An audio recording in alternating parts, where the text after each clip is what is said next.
friends, welcome to my YouTube channel, The Mentors of Medical. My name is Shahjahan, and today we have to discuss about the complementary feeding and fatwa. What is complementary feeding? Complementary feeding is the food that is given in addition to the breastfeeding to the children 6 to 59 months of the age. अब complementary feeding हम किसको कहते हैं? Complementary feeding मतलब कि ऐसा खाना जो हम किसी भी बच्चे को 6 महीने से लेकर 59 मंथ तक की एज तक दूध के साथ या दूध के बाद दें। मतलब 6 महीने तक तो आप सबको पता है कि 6 महीने तक एक्सक्लूसिव ब्रेस्ट फीडिंग होती है, यानी 6 महीने तक बच्चे को सिर्फ और सिर्फ माँ के दूध की ज़रूरत होती है। लेकिन 6 महीने के बाद जो है वो बच्चे को इजाफी ग़िज़ा की ज़रूरत होती है, जिसको हम कम्प्लीमेंट्री फीडिंग कहते हैं। अब फतवा क्या है? फतवा कहते हैं कि complementary foods should have the following characteristics. फतवा कम्प्लीमेंट्री जो फूड है उसके कैरेक्टरिस्टिक्स हैं या कंपोनेंट्स के लिए कि कम्प्लीमेंट्री फूड के कंपोनेंट्स जो हैं वो हैं फतवा। फतवा stands for frequency, amount, texture, variety, active feeding and hygiene. अब आगे हम इसका तफसीली डिस्कस करते हैं कि फ्रीक्वेंसी से क्या मुराद है, फ्रीक्वेंसी में क्या क्या चीज़ें आती हैं, अमाउंट में क्या क्या चीज़ें आती हैं, टेक्सचर में क्या क्या आता है, वैरायटी में क्या आता है, एक्टिव फीडिंग किसको कहते हैं और हाइजीन का क्या मतलब है। तो सबसे पहले हमारा कंपोनेंट है फ्रीक्वेंसी। फ्रीक्वेंसी कहता है कि frequency means that how many times we should feed a baby in 24 hours, कि 24 घंटे के अंदर हमें अपने बच्चे को कितनी दफ़ा फीड करना है। अब उस फीड में जो मदर फीड है वो भी आ जाएगा और जो कम्प्लीमेंट्री फीड है वो भी आ जाएगा। कहता है कि 6 to 8 मंथ जिस बच्चे की उम्र 6 से लेकर 8 महीने तक है उसको ब्रेस्ट फीडिंग तो देंगे, उसके साथ साथ 3 मील्स पर डे। अब यहाँ पे 3 मील्स का मतलब ये 3 रोटियाँ नहीं है, 3 मील्स का मतलब है कि 3 टाइम का खाना, कि 6 से लेकर 8 महीने तक की उम्र का जो बच्चा है उसको हम ब्रेस्ट फीड के साथ साथ माँ के दूध के साथ साथ 3 टाइम उसको और खाना खिलाएंगे। अब ज़ाहिर से 6 महीने से 8 महीने तक का बच्चा कोई सॉलिड जो चीज़ है वो तो खा नहीं सकेगा, तो उसको हम सेमी सॉलिड या लिक्विड टाइप जो चीज़ है वही हम दे सकते हैं। तो उसको अपने माँ के दूध के साथ साथ हमने जो लिक्विफाइड जो फूड होते हैं वो देने हैं, लिक्विड फूड्स जो हैं वो देने हैं। 3 मील्स पर डे मतलब जो 6 से लेकर 8 महीने तक उम्र का बच्चा है उसको हम अपने माँ के दूध के साथ साथ 3 दफ़ा खाना खिलाएंगे। 9 to 11 मंथ, अब जो जिस बच्चे की उम्र 9 महीने से लेकर 11 महीने तक की है उसको क्या कहते हैं? उसको ब्रेस्ट फीडिंग भी देंगे plus 3 meals plus 1 time snack. अब उसको ब्रेस्ट फीड के साथ साथ 3 टाइम का खाना देंगे और 1 टाइम का स्नैक्स देंगे। स्नैक्स कहते हैं कि जो पेट भर ना खाए, सिर्फ गुजारे लायक, या हम ऐसे कह सकते हैं कि थोड़ा सा खाना, या स्नैक्स में कोई ऐसी चीज़ जो आर्जी तौर पर जो इसके ग्लूकोज लेवल को मेंटेन करे, उसको हम स्नैक्स कह सकते हैं। मतलब जो पूरा खाना ना हो, सिर्फ खाने का कुछ हिस्सा हो, उसको हम स्नैक्स कहते हैं। तो बोलता है कि 9 महीने से लेकर 11 महीने तक की उम्र के बच्चे को हम माँ का दूध देंगे, उसके साथ साथ 3 टाइम की उसको हम खाना खिलाएंगे और उसके साथ साथ 1 टाइम उसको स्नैक्स देंगे। अब आता है 12 से लेकर 24 महीने तक की उम्र तक के बच्चे को। बताया कि 12 मंथ to 24 मंथ को breast feeding plus 3 meals plus 2 time snacks.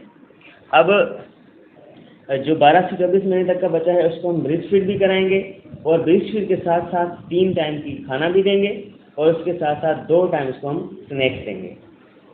अब आते हैं अमाउंट के ऊपर कि अमाउंट क्या है। Amount should be increase with age. अब अमाउंट को जो है वो हमने क्या करना है, उम्र के साथ साथ बढ़ाना है। To understand the requirement of a child we need to know that the capacity of child stomach is usually 30 ml per kg of the body weight. अब ये बात समझने की, इसमें क्या बोलता है कि अक्सर ये सवाल आता है ना कि अगर फलां उम्र का बच्चा है उसको हम कितने ml कितना उसको हम अमाउंट देंगे फीड का। तो कहता है कि ये डिपेंड करता है उसकी वेट के ऊपर। अगर उसका वेट 1 किलो है तो उसको हम 30 ml देंगे, मतलब 30 ml 1 किलो के बच्चे को। अब इसमें क्योंकि जो भी बच्चा है उसकी जो वज़न के हिसाब से स्टमक की कैपेसिटी होती है, मतलब उसके मैदे के अंदर जो कैपेसिटी है वो है 30 ml। जिस बच्चे का वज़न 1 किलो है उसके मैदे के अंदर सिर्फ 30 ml की कैपेसिटी है। अब जितना उसका वज़न है उतना ही उसकी स्टमक की कैपेसिटी होगी। तो बोलता है कि a child weighing 8 kg will have the stomach capacity of 240 ml या 1 लार्ज कप फुल। अब क्या बोल रहा है कि जिस बच्चे का वज़न 8 किलो है उसको हम 240 ml देंगे, या उसकी जो कैपेसिटी स्टमक की वो 240 ml है एक फीड के दौरान। मतलब कि एक दफ़ा में जो हम उसको खाना खिलाएंगे वो उसको 240 ml तक खिलाना है। जाहिर सी बात है, जो हमारे पास इन्फेंट आते हैं वो बिल्कुल सॉलिड तो नहीं खाएंगे, तो हम उसको लिक्विड या सॉलिड दोनों मिला के देंगे। तो उसके हिसाब से जो है वो हमें जो लिक्विड देना है उसको वो देना है कितना, 30 ml पर kg। अब अगर 8 किलो वज़न है तो हम 30 को मल्टीप्लाई करेंगे 8 से, तो हमारे पास जवाब आएगा 240 ml। मतलब कि जिस बच्चे का वज़न 8 किलो है उसको हम 240 ml देंगे। अब इसी तरीके से अगर हम मिसाल ले लें कि किसी बच्चे का वज़न 5 किलो है तो हम उसको कितना देंगे, तो 30 मल्टीप्लाई बाय 5, आपका जवाब आ जाएगा 150 ml। मतलब 150 ml हम देंगे जिस बच्चे का वज़न 5 किलो है। अब अगर एग्जामिनर आपसे सवाल करता है कि भाई अमाउंट का हमें बताओ कि अमाउंट आप कितनी दोगे बच्चे को, तो आप कहेंगे कि सर अमाउंट हम देंगे उसकी बॉडी वेट के हिसाब से। हमारे पास जो स्टैंडर्ड है वो ये है कि एक बच्चा का जिसका वज़न 1 किलो है उसको हम 30 ml देंगे, यानी 30 ml उसकी स्टमक कैपेसिटी है। अब हमारे पास डिपेंड करता है उस बच्चे का वेट कितना है। अगर वेट उसका 2 किलो है तो हम उसको जाहिर सी बात है 60 ml देंगे। अगर उसका वज़न 3 किलो है तो हम उसको 90 ml देंगे, और अगर उसका वज़न 5 किलो है तो उसको 150 ml देंगे। मतलब हमें जितना भी वेट है उससे हम मल्टीप्लाई कर लेंगे 30 ml को, क्योंकि 1 kg 30 ml के बराबर है। ठीक है, अब आते हैं टेक्सचर के ऊपर। तो टेक्सचर किसको कहते हैं, टेक्सचर या थिकनेस या कंसिस्टेंसी, ये तीनों एक ही चीज़ है। मतलब कि उसको कितना गाढ़ा होना चाहिए, means how thick a food should be. अब उस फीड को जो हम उसको खिला रहे हैं कितना गाढ़ा होना चाहिए, कितना सॉलिड होना चाहिए और कितना लिक्विड होना चाहिए, मतलब उसकी जो है वो कंसिस्टेंसी जो है वो कितनी होनी चाहिए।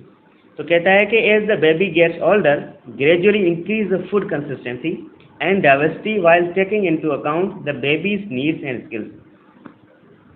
अब ये डिपेंड करता है बच्चे की उम्र के ऊपर। अब जैसे जैसे बच्चे की उम्र बढ़ती जाएगी वैसे वैसे हम उसकी फूड की कंसिस्टेंसी को, थिकनेस को बढ़ाते जाएंगे। अगर हम एज की बात करें तो कहता है कि बिगनिंग अराउंड द 6 मंथ, अब 6 महीने के शुरुआत से लेकर 8 महीने तक हम कंसीडर कर लेते हैं। इन्फेंट्स में consume pureed, mashed and semi solid meals. अब जिसकी उम्र 6 महीने से लेकर 8 महीने तक की उम्र है उसको हम क्या देंगे, उसको हम जो मेश्ड किया हुआ खाना है, अच्छे तरीके से क्या कह सकते हैं हम उसको, सेमी सॉलिड, जो ना बिल्कुल सॉलिड हो ना बिल्कुल लिक्विड हो, सेमी सॉलिड खाना है वो हम देंगे। Most babies can start eating finger foods by the age of 8 month. अब 8 महीने तक की उम्र तक जब बच्चा पहुंचता है तो हम उसको जो फिंगर फूड्स है, मतलब थोड़े से सॉलिड, जो बिल्कुल लिक्विड ना हो, मतलब दलिया टाइप ना हो लेकिन थोड़े से सॉलिड हो, वो बच्चा खाना शुरू कर देता है 8 महीने से बाद, 8 महीने के बाद, या हम कह सकते हैं 8 महीने की उम्र के बाद। ठीक है, most babies can start eating the same food the rest of the family does by the age of 12 month. अब कहता है कि ज़्यादातर जो बच्चे हैं वो 12 महीने तक की उम्र तक वो सारा खाना खाना शुरू कर देते हैं जो खाना आम हम लोग खाते हैं, बड़े खाते हैं। मतलब हम ऐसे कह सकते हैं कि जिसकी उम्र 12 महीने से छोटी है वो थोड़ा सा जो सॉलिड है वो खाएगा, उसको हम वैसा खाना देंगे जो थोड़ा सा सॉलिड हो, और जो जिसकी उम्र 8 महीने से कम है, 6 महीने से ज़्यादा है, उसको हम देंगे सेमी सॉलिड या दलिया टाइप। ठीक है, तो ये बात अंडरस्टूड हो गई कि जिस बच्चे की उम्र 6 महीने से लेकर 7-8 महीने तक है उस बच्चे को हम देंगे मेश्ड किया हुआ खाना, उसको सेमी सॉलिड खाना देंगे। और जिस बच्चे की उम्र 8 महीने से लेकर 12 महीने तक है, 11 महीने तक है, उसको हम देंगे फिंगर फूड्स, मतलब कि जो ना बिल्कुल सॉलिड हो और जो ना ही बिल्कुल जो है वो दलिया टाइप ही ना हो, थोड़ा सा सॉलिड हो, थोड़ा सा नरम हो लेकिन हो सॉलिड, तो वो हम देंगे 8 महीने तक के बच्चे को। और 12 महीने के बाद जो बच्चा है वो हर वो खाना खा लेता है जो खाना हम बड़े लोग खाते हैं। अब आती है बात वैरायटी की। तो वैरायटी से तो सबको पता होगा कि variety means we should use different types of food in every meal. अब जिस वक्त भी हम उसको खाना खिला रहे हैं, जैसे कि हमने पीछे कंसिडर किया था कि एक जो 6 महीने से लेकर 8 महीने तक की उम्र का बच्चा है उसको हम 3 टाइम्स जो है वो पर डे मील देंगे, यानी एक दिन में उसको 3 दफ़ा हम खाना देंगे। तो उस 3 दफ़ा जो खाना देंगे उसमें जो वैरायटी है वो हमें डिफरेंट रखनी है। मतलब एक दफ़ा अगर आपने उसको कोई फ्रूट खिला दिए तो उसके बाद आपने उसको जो है वो वेजिटेबल खिलाने हैं, उसके बाद उसको एग खिलाना है। मतलब फूड की जो वैरायटी है वो डिफरेंट रखनी है। हर मील में हमने उसकी वैरायटी चेंज करनी है। अब वैरायटी में कौन कौन सी चीज़ें आ जाती हैं? सेरेल्स। अब जो 6 महीने से लेकर 8 महीने तक का बच्चा है वो तो सेरेल्स ही खाएगा, मतलब दलिया टाइप चीज़ें खाएगा, वो सॉलिड तो खाएगा ही नहीं। और जो 8 महीने से लेकर 12 महीने तक की उम्र का बच्चा है वो खाएगा थोड़ी सी जो लिक्विड चीज़ें होती हैं, थोड़ी सी जो सॉलिड चीज़ें होती हैं वो, मतलब फिंगर लाइक। और जो 12 महीने के बाद तक का बच्चा होगा वो खाएगा जो हर सॉलिड चीज़ जो बड़ा बड़ा बच्चा खा लेता है 12 महीने के बाद, वो जो बड़े आदमी खा लेते हैं वो 12 महीने के बाद का बच्चा भी खा लेगा। ठीक है, तो 12 महीने के बाद के बच्चे को हम वेजिटेबल्स भी खिला सकते हैं, फ्रूट्स भी खिला सकते हैं, मीट भी खिला सकते हैं, और प्रोटीन रिच फूड्स जो भी हैं वो हम खिला सकते हैं। अब वो डिपेंड करता है उसके टेक्सचर पर, जो हमने पीछे डिस्कस किया था। उम्र के हिसाब से उसका टेक्सचर होगा और वैरायटी भी उम्र के हिसाब से ही होगी। जो बच्चे दलिया टाइप चीज़ें खाते हैं उसको हम उसमें वैरायटी बना कर देंगे। कभी मैंगो का जूस दे दिया, कभी बनाना का जूस दे दिया, कभी जो है वो हमने उसको सेरेलेक जो होता है वो खिला दिया, कभी हमने उसको अपना चावलों का जो साबुत चावल होते हैं उसको मैश करके वो खिला दिया। तो ये सारी चीज़ें हम जो है वो 6 से लेकर 8 महीने तक की उम्र के बच्चे को देंगे। और 8 महीने से लेकर 12 महीने तक की उम्र के बच्चे को थोड़ी सी जो सेमी सॉलिड ना बल्कि सॉलिड टाइप ही चीज़ें हों, लेकिन कम्प्लीटली ठोस ना हो, थोड़ी सी नरम हो, वो ग़िज़ाइयत हम खिलाएँगे। जैसे हमारे पास जो है वो बॉयल्ड एग हो गया, या हमारे पास जो है हम उसको फ्रूट को भी बॉयल करके दे सकते हैं, एप्पल को भी बॉयल करके दे सकते हैं। जो नॉर्मल वेजिटेबल्स होती हैं उसको हम अच्छी तरीके से हल्की आंच पर पका के उसको मैश करके वो दे सकते हैं 8 महीने से लेकर 12 महीने तक के बच्चे को। और 12 महीने के बाद जो बच्चा है वो जो भी सॉलिड चीज़ें होगी वो खा लेता है 12 महीने तक के बाद का बच्चा।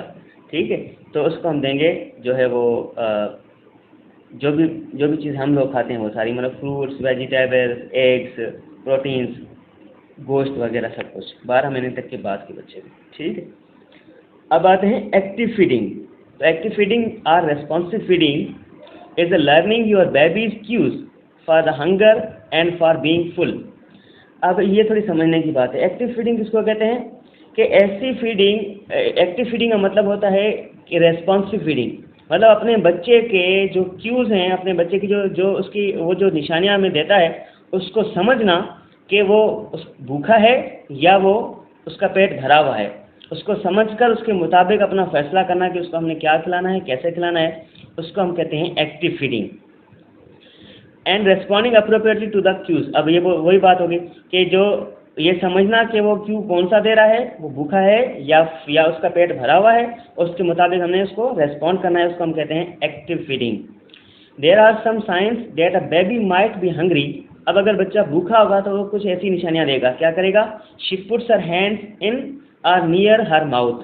ये अपने मुंह के अंदर हाथ डालेगा या फिर अपने मुंह के इर्द गिर्द हाथ घुमाएगा, तो हम उससे मालूम कर सकते हैं कि भाई ये बच्चा जो है वो भूखा है।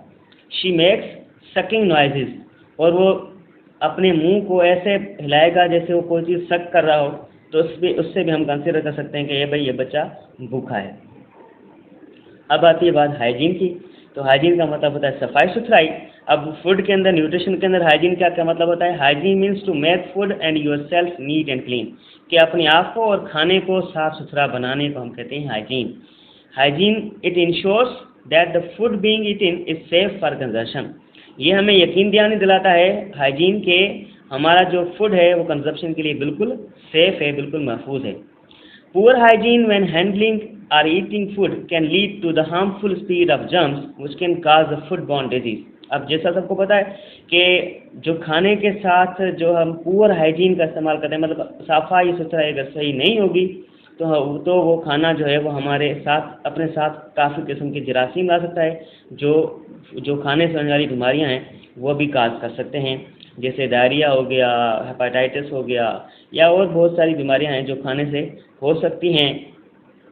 वो हमारा अनहाइजीनिक खाना हमें उस बीमारियों की तरफ ले जा सकता है। तो हाइजीन इज़ मस्ट। और हाइजीन न्यूट्रिशन के अंदर, या फिर हम कहते हैं फतवा के अंदर, हाइजीन का मतलब होता है कि अपने आप को और अपने खाने को इतना साफ़ सुथरा बनाना कि वो जरासीम से पाक हो, उसको हम कहते हैं hygiene. Thank you friend, that's all for today. Thanks for your support. Thanks.